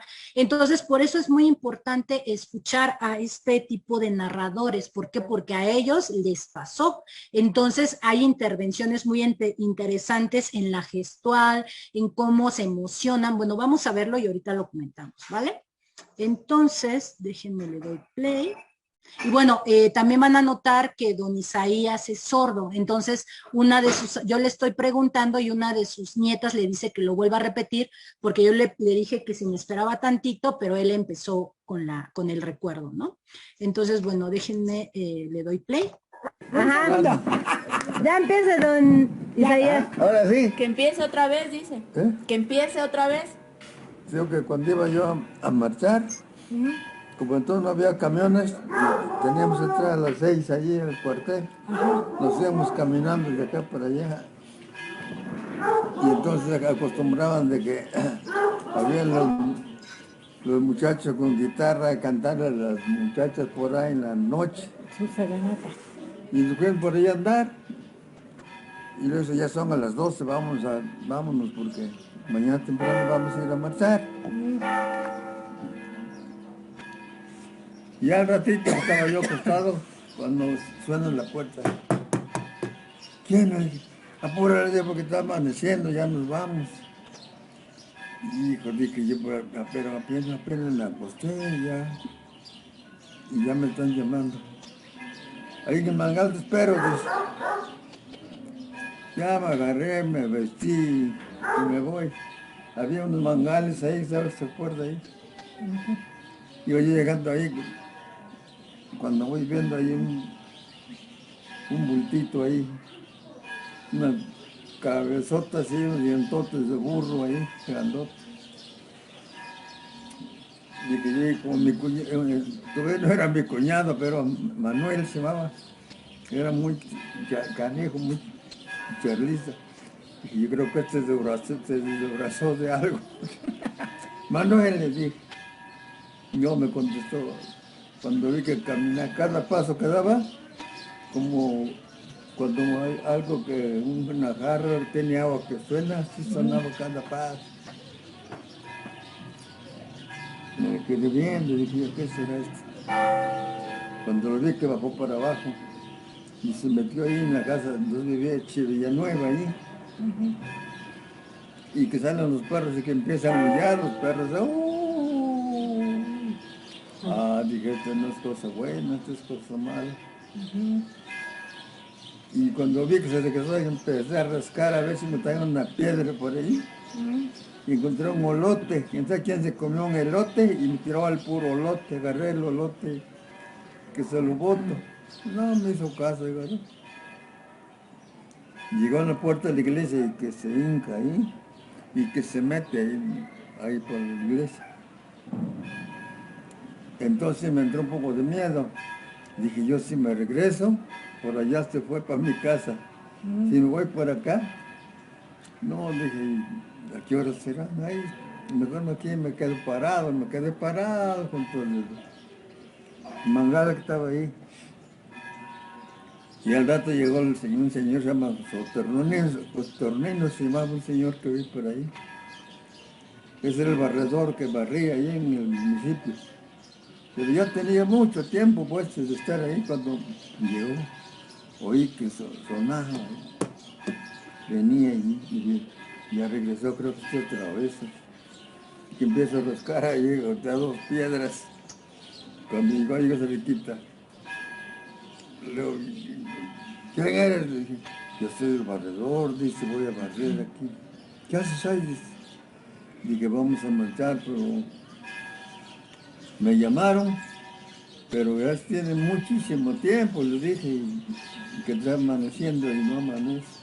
No, dice, ahorita son a las 3 de la mañana, dice, yo vine a barrer porque voy a ir a un viaje a Cal, el cerro por esto, voy a barrer y ya me voy. Ahí estábamos platicando, cuando ahí estaba el municipio de aquel lado, cuando ya le platiqué la historia de lo que yo había visto allí. Eso estábamos platicando cuando oímos que el municipio sonaba la máquina ahí. Entonces había unas máquinas que tenía que cuando terminaba, tenía una campanita que sonaba ahí. Cada terminó el carrete y otra vez. Dice, oye, man, es pesado esta noche. Dice, mira cómo suena. Ven para acá, dice, vamos a pararnos aquí nomás porque se pasa la hora mala. Es muy temprano todavía. No, pasó el rato, ya barrió, acabó de barrer y ya me voy, dice. Y yo me espero que otro rato, dice. Me esperé mucho tiempo todavía y que voy a ver ahí a Manuel, todavía no era mi cuñado. Manuel, decía Manuel. ¿Qué pasó? Dice, vámonos. Le dije, ¿qué tú me fuiste a hablar? No, dice, estaba yo durmiendo, apenas me desperté. Ya bajaron, ya nos juntamos todos y nos fuimos. Llegando a la de Oaxaca pasaron dos carros que traían piña. Digo, a ver, échase una piña y que nos botaron a dos piñas ahí. Y agarré la piña y luego le digo, vamos a rebanar la piña. Y no me dijeron nada. Pero nadie comió la piña. Yo me comí un pedazo de mal que ahí. Nos fuimos. Llegando ahí, luego estaba la historia de que el que ve el muerto, cuando sale el sol se muere. Y luego, cuando vieron que salió el sol, pegó arriba del templo junto al cuartel. Estaban viendo que ahora llegaba el sol, estaba yo. No pasó nada, pero sí tuvo historia. Bueno, esa es la historia que nos cuenta, bueno, luego cuenta otra historia que, bueno, no, ahí no aparecen animales, pero bueno, a mí me encanta, esto es lo maravilloso que tenemos con nuestros nuevos aparatos, ¿no? Es decir, podemos ver la gestual de don Isaías, o sea, si se dan cuenta, él va rememorando, pero sus ademanes corporales nos están marcando lo que él sentía, ¿no? O sea, cómo hace estos ademanes de que agarra algo para aventárselo a ese ente que se encuentra, luego agarra un olote, luego agarra las piedras, luego, bueno, empieza este relato diciéndonos que él iba a cantarle a las muchachas, ¿no? Es decir, a darle serenata, y luego se va a su casa a descansar, pero alguien le va a tocar. Entonces él se levanta y pues él cree que es el que posteriormente va a ser su cuñado, porque bueno, en ese momento todavía no se casaba con la hermana de este señor. Ahí todo el mundo se llama Manuel. Es como apellido, es como nombre. Entonces, bueno, sale de su casa y se encuentra con un bulto, ¿no? Que tenía una calavera y que tenía unos dientes de burro. Ahorita vamos a indagar un poquito más sobre este bulto, ¿no? Entonces, bueno, ve que el bulto va caminando y él lo sigue. Entonces llega a un punto, este ente, llamémosle así, llega a la iglesia y ahí se hinca. Entonces, bueno, se va a meter al municipio y entonces es donde don Isaías pues ya le entra el miedo, ¿no? Porque dice, pues ¿esto qué será? Porque en una primera instancia él cree que es el que va a ser su cuñado, que está disfrazado de algo, ¿no? Pero se da cuenta que no es eso. Entonces, bueno, se queda ahí parado, agarra lo que puede, pues se lo avienta, pero pues no le hace nada, ¿no? Porque evidentemente aquí vemos la irrupción del mundo del más allá, ¿no? Que irrumpe en esta realidad. Y entonces pues ahí se queda parado porque pues no sabe qué hacer, ¿no? Dice que si para donde estaba su casa pues se va este bulto y pues bueno, le da mucho miedo, ¿no? Entonces se queda ahí mucho tiempo, a lo mejor como unas 2 horas, y luego empieza a escuchar otra vez que empiezan a rascar, pero es muy curioso que dice que cuando se va moviendo el bulto, parece que van rascando, o sea, como si fueran unas garras que van avanzando y van rascando la tierra. Entonces, bueno, ya después aparece este otro señor que es el barrendero, y le dice que qué está haciendo ahí, pero don Isaías ya está armado con 2 piedras, ¿no? Porque pues no sabe qué es lo que va a ver. Entonces, bueno, ya platica con este hombre y ya le cuenta todo y pues le dice que es una noche pesada, ¿no? Es decir, incluso los adjetivos vemos cómo está coronando magníficamente pues toda la de Ixis. Entonces, bueno, le dice que es una noche pesada y que ahí se queden hasta que amanezca, ¿no? Entonces, bueno, él dice que pasan muchas horas y que cuando están esperando ya con el señor, con el barrendero, pues escucha cómo están escribiendo pues en la máquina ahí en el municipio, ¿no? Se oye de esas máquinas de antes, bueno, a mí todavía me tocó escribir en esas máquinas, y bueno, cuando llegaba el carrete al final, pues sonaba y otra vez lo regresabas, ¿no? Entonces, bueno, cuando amanece, ya va con su cuñado, que él pues está durmiendo, y pues bueno, él había visto al muerto, así dicen en el pueblo, ¿no? Entonces se dice que las personas que ven al muerto cuando les pega el sol, generalmente se mueren. Esto nos recuerda un poco pues a este otro ser híbrido que pues va a ser el vampiro, ¿no? Es decir, cuando le pega el sol, pues se dice que se vuelven ceniza o que ahí terminan, pero bueno, aquí es como que don Isaías está espantado. Entonces, bueno, ya todos están esperando a que le pegue el sol para que se muera, ¿no? Entonces al final, pues le pega el sol, pero no le pasa nada. Entonces, bueno, aquí lo que vemos muy importante es que vamos a ver la aparición de este bulto blanco.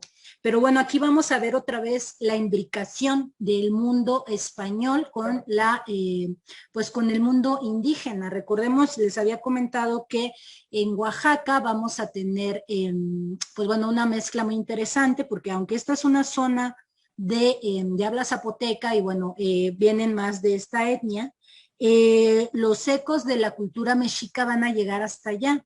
Pero bueno, de estos bultos ya hablaba Sagún en el siglo XVI, le llamaba, bueno, en las cosas de la Nueva España, digo, en la historia general de las cosas de la la historia general de las cosas de la Nueva España, que aquí está, que tienen que leerlo, pues ya nos cuenta que aparecen estos bultos y se llamaban Tlacanexquimili. Y bueno, él nos dice, cuando de noche veían algunos de estos fantasmas que no tienen pies ni cabeza, las cuales andan rodando por el suelo y dando gemidos como enfermo, las cuales sabían que eran ilusiones de Tezcatlipoca. Para quien las llegaba a ver, se interpretaba que iba a morir pronto en una guerra, de enfermedad o de un desastre. Entonces, bueno, estos túmulos funerarios, digamos, eran como enterraban a las personas, es decir, recordemos que bueno, en muchas culturas se entierra a las personas de una manera, se hace un hoyo y los ponen como sentados, como de manera fetal, como emulando pues el nacimiento, ¿no? Porque regresan a la tierra, regresan a la Pachamama, o regresan con Gaia. Entonces, bueno, es muy curioso que aparezcan estos, porque bueno, en otra parte Sahagún nos dice que Tezcatlipoca le gustaba estar espantando a la gente. O bueno, en la calle en la noche se aparecía como un bulto, pero tenía muchos dientes. O sea, hagan de cuenta que era un ser como con carne, pero tenía muchos dientes. Y bueno, la particular es que no caminaban, sino que iban rodando. Eran como bultos llenos de ceniza. Pero bueno, estos bultos funerarios pues siempre han sido muy venerados entre las culturas originarias, ¿no?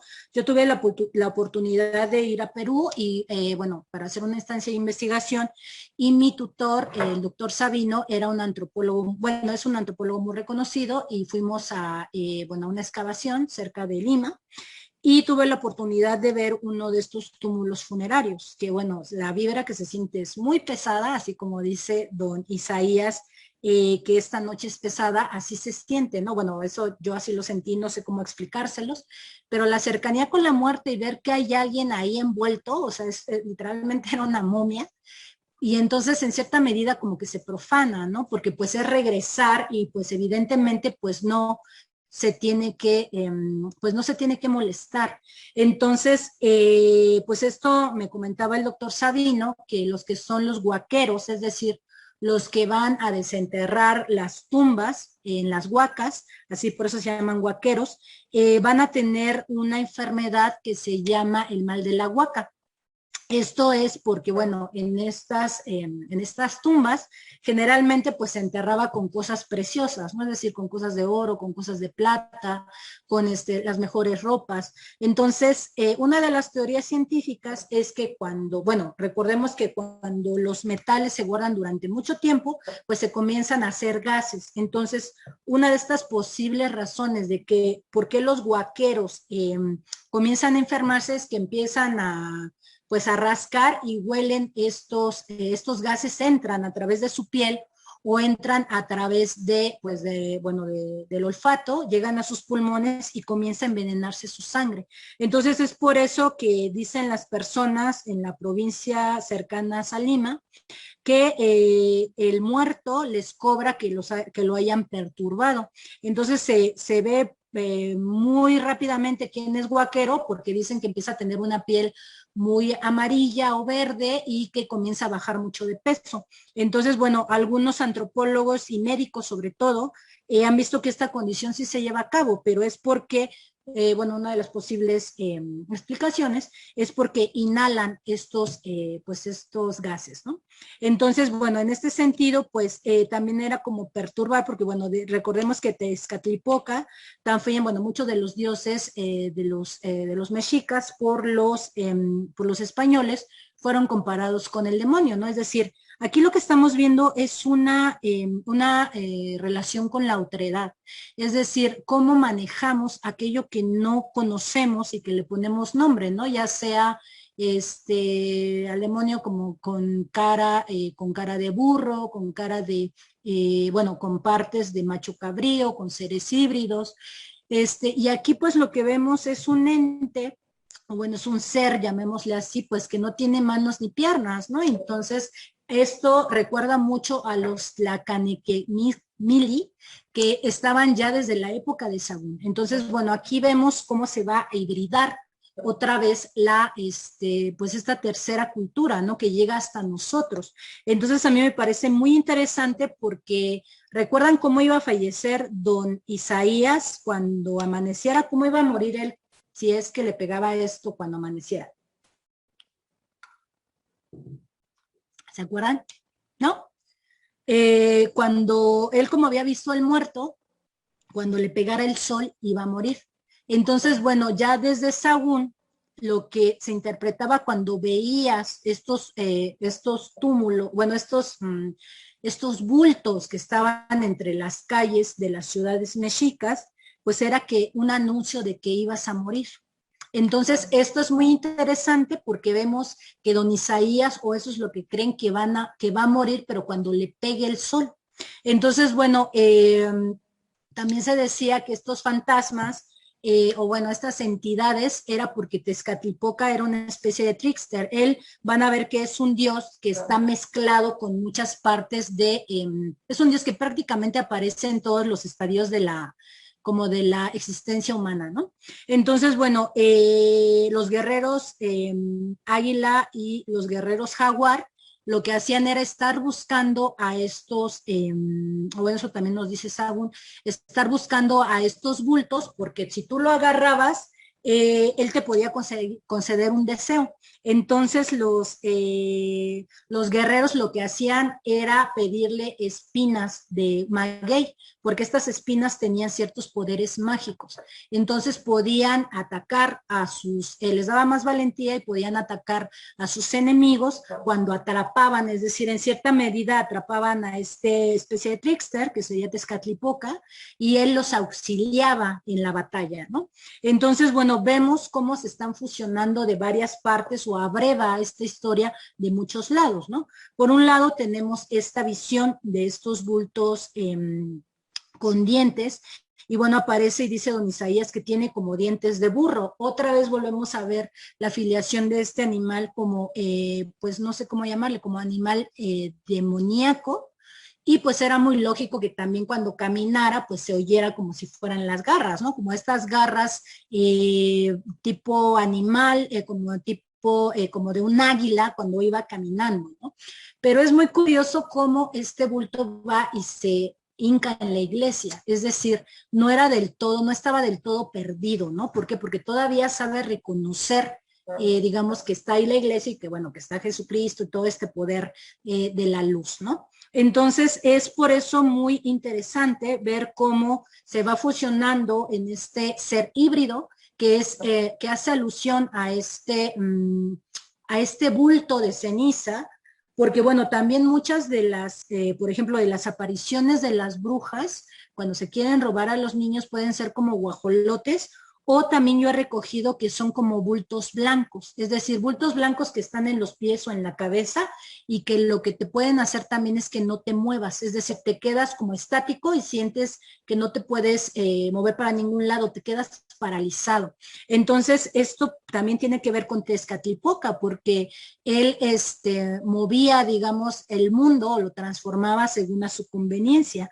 Entonces, por eso, bueno, me pareció interesante ponerles este relato completo, porque podemos ver incluso a este coautor, como yo les comentaba, este coautor aédico, que es don Isaías, y que bueno, todavía contamos con su presencia en este mundo, y que bueno, él se sabe muchísimas historias, ¿no? Porque él trabajó, por ejemplo, en las vías del ferrocarril, él trabajaba en ferrocarriles, y me ha platicado que una vez vio un puerco enorme cuando él llevaba manejando una locomotora que estaba atravesado en las vías del tren, pero que tenía un collar de oro. Entonces el puerco se acercaba para la locomotora, y entonces lo que empieza a hacer es que lo empieza a perseguir, pero bueno, él se da cuenta que es otra de las encarnaciones del demonio, ¿no? Porque se va a meter a una cueva, y de hecho a ese cerro le llamaban el Cerro del Diablo. Entonces, bueno, podemos ver como vuelvo a repetir, como esta cuestión de los animales, que es como una especie de bestiario endemoniado o encarnaciones con el demonio, que seguramente a lo mejor a ustedes están recordando algunas historias con respecto a esto. Y bueno, esto sería, bueno, esta sesión es más corta porque que vamos a hacer una dinámica que se me ocurrió en unos 10 minutitos. Pero bueno, esta es como a grandes rasgos lo que yo he trabajado y bueno, tengo muchísimos relatos, pero bueno, a veces son tantos que uno ya no sabe ni de dónde, ¿no? El descubrimiento de de la chica que se comen los diablillos, seguramente tiene correlaciones con con la antigüedad, con cuentos árabes, yo qué sé, pero es encontrar una hebra y de ahí se va uno como hilo de media, ¿no? Es decir, es vastísima la literatura oral. Yo nada más escogí a estos relatos, pero les digo, hay muchísimos. Entonces, bueno, vuelvo a instarlos a los colegas, amigos, y sobre todo a los estudiantes jóvenes que están en bueno, que nos hacen favor de pues de estar en este seminario, para que recolecten toda esta memoria antes de que estas personas se vayan, porque en el momento que desaparezcan se vayan a ir con ellos todas estas historias, que como vemos la literatura oral es madre de gran parte de la literatura escrita, ¿no? Luego se da digamos, el fenómeno al revés, pero bueno, son imaginarios infinitos y luego se van mutando y se van enriqueciendo, como lo que platicábamos la clase pasada, con estos con estas nuevas tecnologías, con estos nuevos, por ejemplo, con estos nuevos avances, o sea, lo que antes era la Barranca del Muerto, ahí ya vamos a ver un hombre lobo albino, o después ya se va a convertir la Llorona en esta mujer que se sube a los taxis. Es decir, las leyendas siempre se van a estar renovando. ¿Por qué? Porque mientras tengamos estos pálpitos originarios, es decir, el miedo a la muerte, el miedo al más allá, pues para enseñar algo, para dar explicación de dónde venimos, pues siempre van a aparecer pues van a aparecer estas historias, ¿no? Entonces, si tienen la suerte de encontrar a un coautor o una coautora aédica, o sea, yo les recomiendo que, aunque sea con el celular, los graben, porque incluso pasa algo muy gracioso, ellos se integran a la historia. También hay otra, bueno, esa luego se las compartiré, es una grabación que también me compartió, bueno, son dos, una que me compartió la maestra Ángeles Navarro, que fue la que nos contó la historia del dragón, que su abuelo era novio de la Llorona, y luego otra que me comentó la antropóloga Susan Telles, también me comentó que su abuelo, y el señor todavía está vivo, también cuenta que era novio de la Llorona, pero él vivió con ella. Entonces, pues que le hace de comer y todo, y que un día se fue, harta de toda la mala, bueno, que cómo vivió. Entonces, es muy interesante cómo los propios coautores se integran a la historia, ¿no? Estas historias que pueden ser míticas y legendarias y que vienen de mucho tiempo atrás, pasan a ser parte de su bagaje personal. Entonces, es porque hablamos de historias vivas, ¿no? Que siempre van a estar mutando. Entonces, bueno, les agradezco su atención y bueno, si hay alguna pregunta, algún comentario, igual alguna, pues no sé, alguna queja, pues estoy para tratar de responder sus comentarios y muchas gracias. Esto es lo que preparé para ustedes. ¿Alguna duda? Aédico, a ver, incluso las mariposas negras son consideradas como portadoras de la muerte. Ajá, sí, de hecho, esto mi abuela les llamaba ratones viejos, porque son, por estas fechas comienzan a aparecer mucho. Son estas mariposas, que les llaman mariposas cabeza de muerte o algo así, pero son enormes. Entonces, cuando aparecen en las casas, son como una señal de que alguien va a morir, ¿no? Y bueno, son muchísimos los animales que pues que anuncian la muerte, ¿no? De hecho, también en Sagún, entre los mexicas era que se te apareciera un ratón, que se te apareciera gusanos, que se te aparecieran las hormigas. ¿Por qué las hormigas? Porque pues hacen sus construcciones, pues en el inframundo, ¿no? Abajo de la tierra. Entonces es por eso que pues por eso a lo mejor anuncian la muerte. En la época clásica, sí que era personificada como una mujer con alas, ¿no? Es decir, el alma era una mariposa. Entonces, pues bueno, vemos cómo todos los atributos de los animales pues se van concatenando. ¿Sí qué pasó, Gary? Oye, tal vez me vayas a pegar por mi siguiente pregunta. Quiero No, advertir. no, claro que no. Ahorita que estabas comentando el último, lo de los informantes, perdón, coautores privilegiados, y me quedé con el informante muy arraigado. Estaba recordando que pues ya van varias veces que lo mencionas y también siempre en las clases de tradición oral y popular también lo mencionamos, ¿no? Estos coautores que se adjudican la historia, ¿no? Que se sitúan como partícipes o como protagonistas de ellos.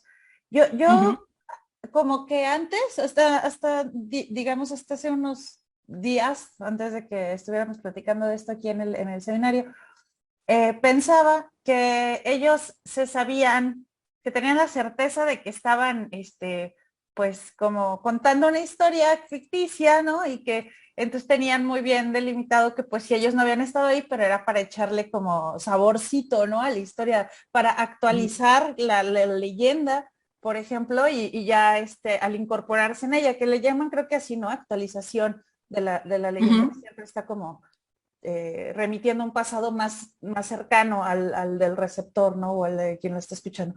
Entonces yo pensaba así, ¿no? Como, pues es gente que le gusta contar historias y se incluye para apoyar la verosimilitud, para revitalizar la historia, etcétera, etcétera. Y hay una adaptación, pero ahorita que desde la semana pasada que lo estuviste comentando, me preguntaba, ¿y qué tal que no? Que sí, neta, sí creen que fueron ellos, o sea, o que sí emparejan un evento de su realidad con los eventos sobrenaturales que ya vienen descritos en la leyenda. Por ejemplo, esto, ¿no? De los que vivieron o estuvieron de novios o de amores con la Llorona, pues está como raro, ¿no, Xochitl? O sea, como que está raro que alguien realmente se lo crea, me pregunto, y ahí es donde a lo mejor me vas a pegar, si no hay ahí algún problema. No, ¿cómo crees que te voy a pegar? Además ni puedo. Ay, pero cuando me veas, ¿no? No, ¿cómo crees?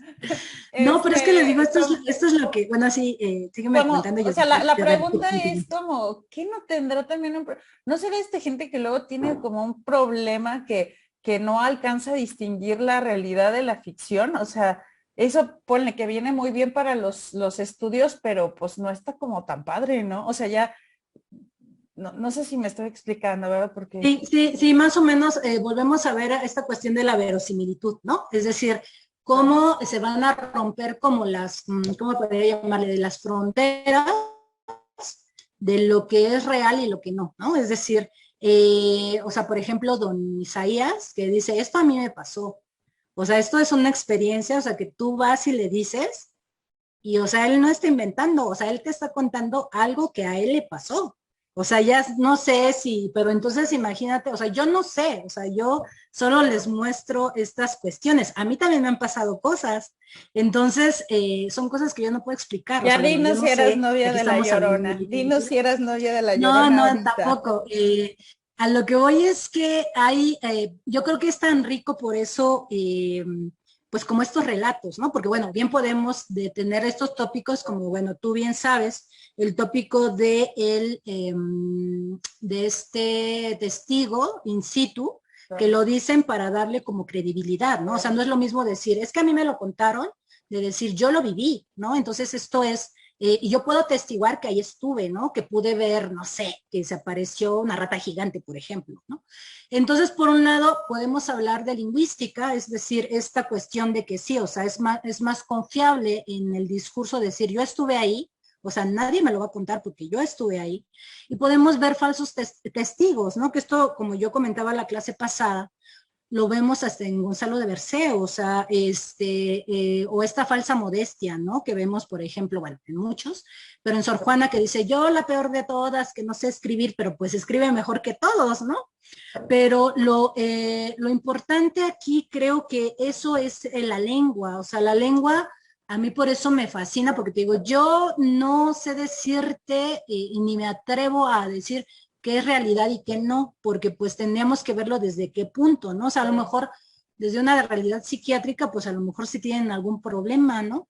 Pero pues yo no me puedo, o sea, yo no puedo acercarme a pues a un coautor de una manera a lo mejor con prejuicios, porque evidentemente, bueno, yo no digo que tú eres prejuiciosa, sino simplemente, o sea, como que yo me dejo ir y entonces ellos comienzan a contar, ¿no? Y te digo, te digo, a mí me han pasado cosas muy extrañas y bueno, eso a lo mejor ahorita que mencionan a las mariposas, que creo que fue Sharon, quien comentó lo de las mariposas, a lo mejor son coincidencias o es, no sé, las sincronías de las que habla Jung, ¿no? Pero cuando iba a fallecer mi abuelo, yo empecé a ver muchas mariposas de esas. Entonces, eso fue como una semana antes. Y entonces, de hecho, pues uno las espanta con la escoba, ¿no? En una manera pues de querer que no pase. Pero bueno, pues mi abuelo murió, pasó de la siguiente manera. Mi abuelo era una persona muy necia, pero era un señor de esos de antes, y él iba a su parcela. Entonces, en una ocasión, ahí en el Estado de México caen luego pues lluvias muy fuertes, ¿no? Le llaman aguanieve porque la lluvia es muy, bueno, está mezclada con granizo. Entonces, bueno, para no hacerles el cuento largo, mi abuelo se mojó, se le secó la ropa y a raíz de eso, pues ya era un señor mayor, tenía 70 y tantos años, y y pues le dio pulmonía. Entonces, por sus mismas creencias, por su misma manera, no le gustaba ir a los médicos. Entonces, bueno, le hablaron a una señora que lo curó, después fueron al médico, pero al final, pues ya no pudieron hacer nada, ¿no? Porque la enfermedad avanzó y pues bueno, murió de neumonía. Pero eso te digo, pasó una semana antes. O sea, yo no puedo explicarte qué es lo que pasó, por qué aparecieron esas mariposas en su casa, ¿no? No, Y bueno, sí, evidentemente sí cuando mi abuelo está. falleció, pues pasó, ¿no? O sea, bueno, yo eso es algo que a mí sí me pasó, o sea, yo te lo aseguro porque yo lo vi, pero eso es lo rico, creo, de la lengua, o sea, esa es ¿cómo te podría explicar? Bueno, todos lo sabemos que la lengua está viva, ¿no? Entonces, creo que no podríamos como dejarla pues como dejarla petrificada, ¿no? Porque esto se sigue contando y contando y contando. Les voy a pasar también, creo que sí les comenté del señor Shinda, ¿no? De Gumersin de España, creo que sí les comenté, Sí, David, o no, la clase pasada. sí, nos comentaste. De hecho, fue el que vino aquí al Colsa, ¿no? Exacto, entonces hagan de cuenta que este cuento medieval de Pitas Payas, él no sabía que estaba dentro de un libro, ¿no? Que es el libro de Buen Amor. Entonces a él se lo contaron, seguramente a lo mejor llegó con algún español en la conquista y fue parte, ya se convirtió como parte del bagaje de su pueblo. Él era de Guanajuato. Entonces, él te contaba eso, que él había, creo que con una novia que tuvo, les voy a pasar el artículo que le hizo el doctor. Él cuenta la misma historia, pero varía, o sea, ya no es un cordero, ¿no? Bueno, es que les voy a contar la historia para que aquellos que no sepan, es la historia de un mercader de Bretaña que tenía una esposa que era, bueno, que él temía que le pusiera los cuernos. Entonces, como él, bueno, que lo engañara. Como él viajaba mucho, él ideó una manera de que ella no pudiera engañarlo. Entonces, lo que hace es que en sus partes pudendas, él le pinta un cordero. Y entonces le dice, cuando regrese, quiero que esté el mismo cordero ahí, ¿no? Porque esa iba a ser bueno, iba a ser la prueba de que pues ella no había fornicado con nadie. Entonces, bueno, ella tiene amantes y todo, y pasa mucho tiempo, y cuando ya regresa su marido, vienen a avisarle que ya viene su marido por el camino. Y entonces le dice a su amante, pues píntame un cordero rápido, ¿no? Porque porque ahí viene mi marido y se va a dar cuenta que le fui infiel. Entonces, bueno, ya el amante le pinta lo que puede y se va, ¿no? Entonces, cuando llega el marido, la saluda y todo, y le dice, es que quiero ver la prueba que te dejé para ver si me fuiste fiel, ¿no? Y ella le dice, sí, claro. Entonces, ya la ve, pero oh, sorpresa que al señor ya no tiene un corderito, sino tiene un gran carnero con unos cuernos enormes, ¿no? Y él se queda así como que, pues, ¿qué pasó, no? Y ella le dice, ay, pues, ¿cómo vas a creer que desde el tiempo que te has ido no va a haber crecido, no creció el cordero? Entonces, pues es muy gracioso, ¿no? Porque, bueno, el pobre le cree, pero pues evidentemente le está poniendo los cuernos, ¿no? Entonces, esta historia es del siglo XII, o bueno, es donde viene el libro de Buen Amor, y don Gumersindo España se pone como si fuera el amante. Entonces, es hermoso, a mí me fascina porque ya no se queda en el texto, o sea, sino se encarna en algo vivo y el Señor te lo contaba, o sea, yo no sé decirte si él lo escuchó y se metió para decir, para tener protagonismo, pero realiza dos variantes de este cuento que parecería ser que está como ahí parado, ¿no? O sea, como que estuviera petrificado. Entonces, él lo rehace, se pone como el amante y pone que dibuja una chiva y que dibuja, no me acuerdo ahorita qué otro animal, pero es el mismo argumento. Entonces, a mí me parece maravilloso porque como algo que está en la literatura, digamos, canónica, se encarna en una persona y después se cuenta. Entonces es como revivir, digo, creo yo, o sea, cómo la literatura pasa de ser algo que está fijo y comienza a vivir de nuevo, ¿no? O sea, aquí es lo contrario, pasa de lo escrito a lo oral y luego se regresa, ¿no? Entonces, creo que tiene que ver con estas cuestiones de que estas historias nos parecen muy cercanas porque es lo que se cuenta, ¿no? Y es lo que ha contado la gente desde Grecia, desde los rapsodas, desde cualquier persona, ¿no? Entonces, por eso creo que es como muy interesante. O sea, yo no sé decirte si es verdad o no. O sea, yo puedo solo contarte mi historia, ¿no? Pero creo que ahí radica lo interesante de estas historias. Es decir, para las personas que lo cuentan, pues es verdad, ¿no?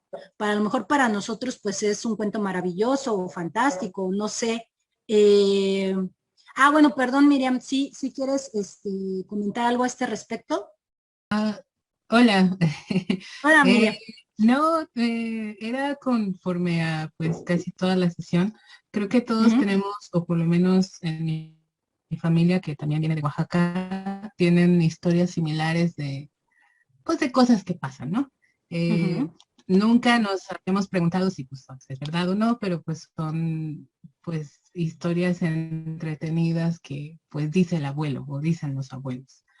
Pero bueno, yo como tengo una formación visual, o sea, yo realmente no tengo formación de letras, pero me llama la atención el uso de pues la simbología, los colores. A mí lo que más o lo que me llamó mucho la atención es esta transición de los colores, ¿no? O sea, qué representan, cómo se usan y sobre todo también de ciertos animales. Porque, por ejemplo, del cuervo que decían que pues es el ave, digamos, representativa del mal augurio por experiencia, me hace mucho, no ruido, sino pues me llama la atención porque, por ejemplo, en Conovidio, los cuervos pues tienen que cambiar de color por pecar, por eso cambian de color y también por eso pues cambia también su naturaleza, ¿no? Y este pequeño cambio o esta pequeña pues transformación en ellos que se refleja solo en el color, me llama mucho la atención por lo mismo de que como algo tan pequeño o se podría decir pequeño, o sea, un cambio de color, representa tanto, ¿no? Representa no solo la caída, sino también no hacer realmente lo que veniste a hacer o todas estas como cuestiones de no hacer bien tu trabajo. Bueno, eso es a grandes rasgos lo que me interesó de esa clase, perdón. No importa, mire, bueno, va concatenado junto con pegado. Bueno, de hecho, te recomiendo un autor que se llama Michel Pastoureau, que es un gran medievalista. De hecho, él tiene libros sobre el color en la Edad Media, o sea, cómo es el azul, cómo es el verde, o sea, qué representaba o qué, basándose en textos medievales franceses, si no mal me equivoco, va viendo qué puede representar cada uno de los colores, porque bueno, no es lo mismo un color, por ejemplo, el verde, que estaba, por ejemplo, asociado a las casas, y eso me lo dijo una amiga que estudia en Santa, porque de hecho los prostíbulos en la Ciudad de México a principios del siglo XX estaban pintados de verde. y bueno, a lo mejor tiene que ver con la vida, no sé, ¿no? Pero es muy interesante ver cómo tiene como todas estas filiaciones el color, ¿no? O sea, y eso lo vemos incluso, por ejemplo, en los espacios, ¿no? No es lo mismo que tú estés en un cuarto rojo, donde pues todo es así, o sea, yo me siento muy incómoda, la verdad, porque siento como, o sea, es un color como que me remite a la sangre, como que me remite a la violencia, a mí. En cambio, estar en un cuarto azul, pues azul pastel, pues es como más amigable, ¿no? Entonces, pero bueno, todas estas cuestiones cromáticas pues tienen que ver pues también pues con qué rama, en qué cultura, y bueno, eso es como muy interesante también. Y bueno, volviendo a la pregunta de Gaby, pues te digo, yo pues he pasado, a lo mejor estas historias pues por eso son importantes, ¿no? Bueno, creo que una de las grandes como que uno de los grandes aportes de estas historias, pues que han sido ya revitalizadas, ¿no? Es decir, antes pues se decían que eran historias de viejas, así lo decían en la Edad Media, ¿no?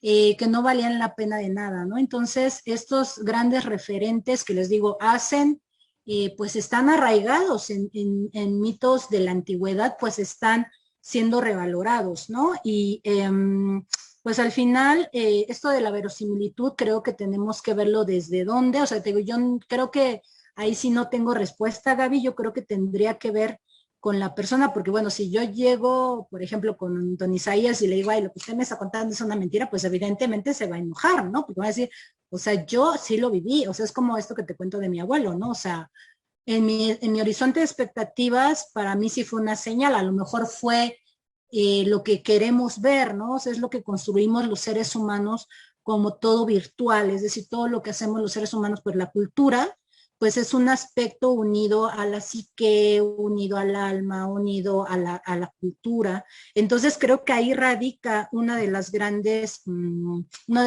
aportaciones que tiene como estas historias, ¿no? Porque si te das cuenta, el tópico del descenso al infierno, o bueno, al inframundo está presente en todos lados, desde los egipcios, los griegos, no sé, en África, en Oriente. Entonces creo que responde a ciertas preocupaciones que ha tenido el ser humano a lo largo de toda su vida, ¿no? Y que van a seguir. A lo mejor ahora ya es la Matrix, o a lo mejor, no sé, es un vampiro que se puede teletransportar, no lo sé. Pero al final, eso es que creo que, bueno, eso es lo que a mí mucho me interesa de la literatura oral, ¿no? Que no está fija y que siempre va a responder eh,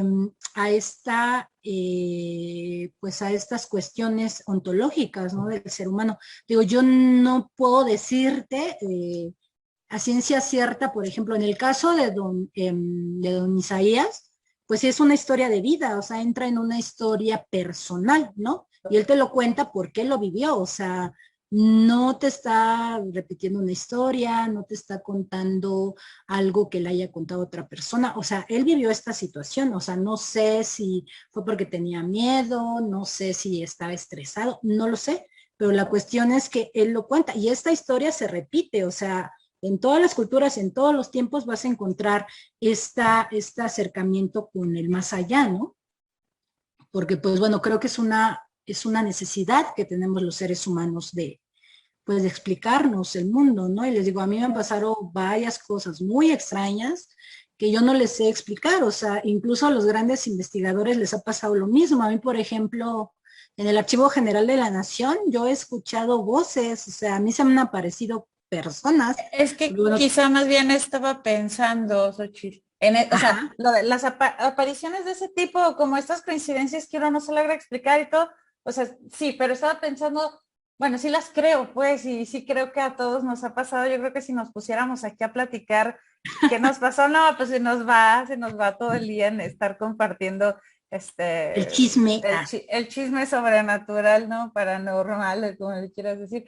Pero creo que cuando me brincaba mucho es cuando estaba pensando en estas como leyendas ya muy conocidas, precisamente como la que dices tú, la de La Llorona, ¿no? O sea, Sí, o sea, como que ya, como que se lexicalizan, ¿no? Es decir, como que ya son parte del bagaje o sea, ¿quién no conoce a La Llorona en el extranjero? Exacto. O sea, O por que se ejemplo, vuelven intercambiables, ¿no? que alguien dijera a mí, no sé, yo estaba de testigo cuando fue lo de el callejón de las manitas o del callejón del beso. O sea, estas las leyendas como muy conocidas por todos, que incluso hay versiones en Guanajuato, en la Ciudad de México, en todos lados y en lugares de otros países también, ¿no? Y que luego ellos se incluyen como protagonistas. Creo que en esas me refería, incluso el mismo, la que nos platicaste ahorita de, ay, siempre se me olvida cómo se pronuncia, Shkenda, no, del señor que vino al Colson, el que tallaba cositas, se me olvida cómo se, el que nos saca, el de Pitas Payas o... Ah, don Gumersindo de España. Ajá, se pero llama, ¿cómo le dicen? Shinda. Shinda, siempre se me olvida. Bueno, de él, ¿no? Como que pues ese es un cuento que tú sabes que está en otro lado, ¿no? Y como que esas historias es donde me brincaba mucho cómo llegaban, pero esto que dice Elizabeth Reyes en el comentario, el de los recuerdos sembrados, sí, un poco yo creo que puede ir por ahí, ¿no? Como que de tanto estarlo escuchando o de empezarlo a repetir a lo mejor al principio de una manera, pues se termina convirtiendo en parte pues de la memoria, como si fuera real. Sí, fíjense que es un efecto que es muy, bueno, que lo han visto los sociólogos, que se ha pensado a estudiar bueno, en la construcción de la memoria y todo esto, se llama el efecto Mandela. Esto es, bueno, tiene que ver con la memoria, Gaby. Porque esto lo comenzaron a ver sobre todo en los jóvenes de Sudáfrica. O sea, ellos decían que habían visto a Nelson, o sea, es como Pedro Infante, ¿no? Yo no lo conocí, o sea, solo veo sus películas. Pero era que se había muerto, ¿no? Era que nunca había muerto, ¿no? Y que está cantando no sé, que está cantando en Garibaldi, ¿no? Pero esto se llama el efecto Mandela. En serio, es algo que se da. O sea, los jóvenes de ahora juran y perjuran que ha visto a Nelson Mandela caminando por las calles de Sudáfrica, y él creo que ya tiene como 30 años de muerto, ¿no? Pero aquí lo importante es que este señor es una figura que dio, mucho a ese país, ¿no? Que incluso lo formó. Entonces, evidentemente aparecen como estos, no sé cómo llamarle, mitos sembrados o encarnados, que pues es lo mismo que Pedro Infante, ¿no? Que dicen que pues es un señor de 90 años, que canta en la calle, que han hecho, que se llama Antonio Infante, y que fingió su muerte, porque ya no quería que nadie lo viera. Pero esto lo vemos desde el Cid, o sea, Marcela no me dejará mentir, o sea, en los romances, y seguramente a lo mejor alguien más ya lo ha sabido, cuando el Cid muere, se escriben romances donde se sigue diciendo que el Cid sigue vivo, o sea, incluso es tomado por Franco, ¿no? Para construir la nueva nación española, ¿no? Es decir, él quiere plantar esta cuestión de este héroe para justificar la nueva España, ¿no? O sea, la nueva, pues no sé cómo llamarle, la nueva cristiandad, pero igual decían lo mismo del Cid, o sea, él ya había muerto y mucha gente lo veía comandando pues a las huestes, ¿no? Que ahí se puede anteponer incluso la historia de Santiago Apóstol, ¿no? Que aquí se convierte en Santiago Matamoros, y aquí, bueno, era Santiago Matamoros, y aquí se convierte en Santiago Mataindios, ¿no?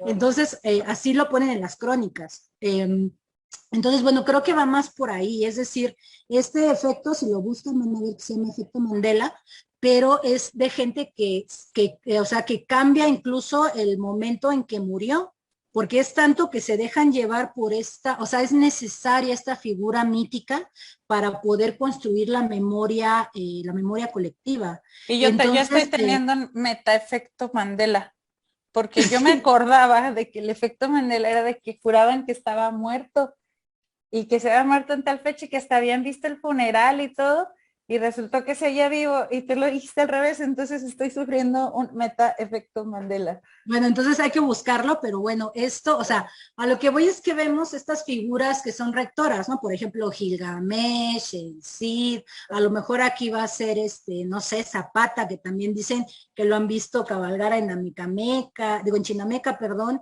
¿Sí conocen a un santo que se llama Malverde? No sé si lo han escuchado nombrar.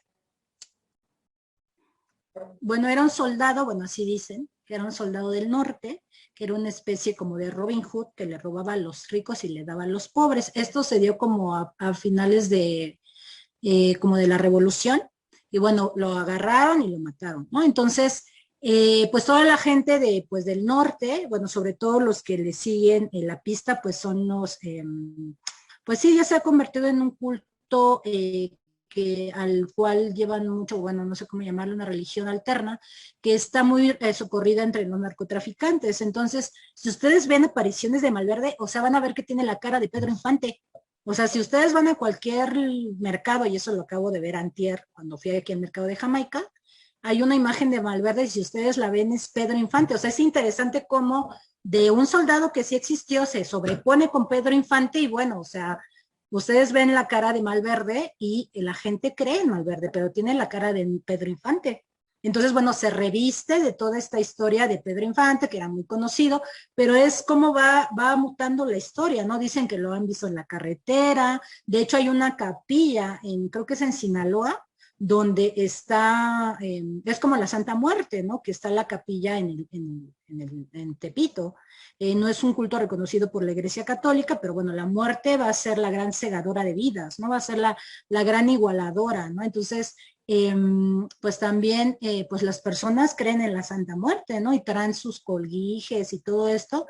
Y bueno, no vamos muy lejos, aquí a una cuadra de mi casa hay y a mí me impresiona, ¿no? Porque son figuras de casi 1,5 metros, entonces a mí se me hace impresionante cómo, pues tienen como 20 vestidos, ¿no? No sé cuándo sea su fiesta, pero pues a mí me impresiona cómo se encarnan todas estas historias eh, para, pues para seguir adelante, ¿no? Entonces, bueno, lo vamos a dejar aquí, porque bueno, ya me llevé,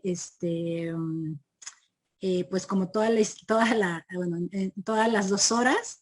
Y bueno, les agradezco pues atención para con este módulo.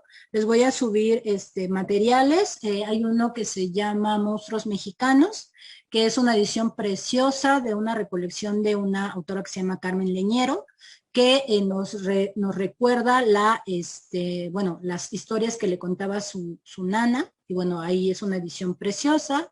También les voy a subir cuestiones sobre esto del efecto Mandela.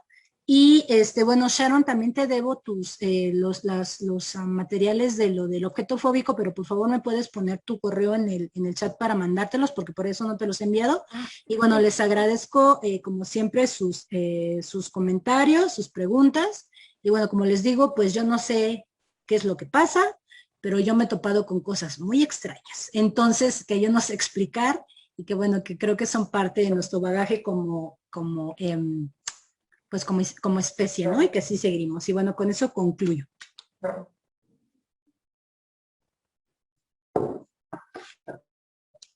Entonces, pues no sé, Marce, si hay alguna cuestión o que tú quieras comentarles, o Adrianita, bueno, la doctora Adriana.